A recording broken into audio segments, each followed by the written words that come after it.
All right, we're on the road to 40 tomato plants for the season, and my next choice will definitely be the large red cherry tomatoes. Definitely going to need a tag for this, but we're going to do some fluffing first.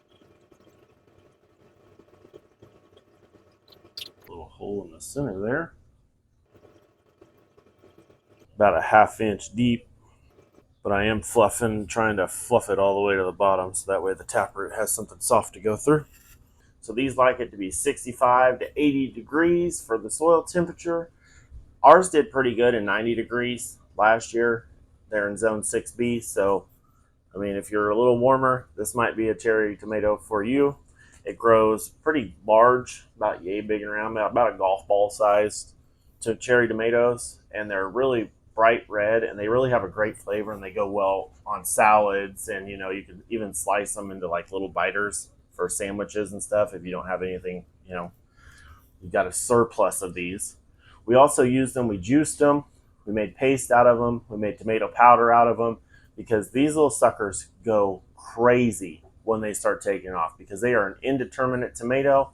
Do not be afraid to stake them. Do not be afraid of, you know, clipping off suckers, because if you leave 3 main liters of suckers on it, it's going to produce more tomatoes than you even know what to do with. It was insane that 5 of these plants produced more weight-wise than my Ace 55 did. So, definitely a tomato if you're just getting started and you want a whole bunch of tomatoes and you only want to have to deal with like 1 or 2 plants, this would be the good one to start with. So for the cells, you only want it about ½ inch deep, but what we're going to do is we're going to take 2, if I can get them out, seeds, and these are the Fairy of Morse pre-filled seed starter trays, which I'm hoping to do a video on these later on, because I have some issues this year that I want to discuss, and I may have found a power play on growing better plants a different way. So ½ inch deep, 2 to 3 seeds per hole. Nothing crazy. And this soil is already pre-soaked. I will tell you, you pretty well have to dump this out and soak all the soil because it's extremely hydrophobic, or water it from underneath and let it soak up. That worked really well on this tray. It took me a couple days to actually get to where I was planting this one.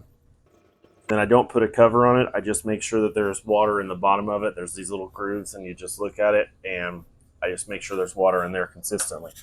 So now my preferred method for starting tomatoes in general, because like so with this or even a smaller cell, you have to up pot them at some point in time, because they just outgrow these cells very quickly once they start taking off. Like they get their, you know, seedling starts, and then they get their true leaves, and then from there it's an explosion of catastrophe. And the great thing about these cups is we reuse them multiple times, and they're actually old birthday party cups. So, well, a lot of them are. Large red cherry, 3, 10, 24. Actually, you can tell I've reused these because they already have writing on them. So what I like to do with that issue is, because that Sharpie does not come off of these very well, and I break the cups normally. So that's all I do. Throw some tape on it, right on top of that. So the great part about the cups is, I just put a little soil in there. Just put about yay much in there, about the same as what your normal cell would be. Then you take them, get you a handful of seeds there, drop them in top. Doesn't have to be super precise. I got an extra one, so we're just going to drop it in there, and boom.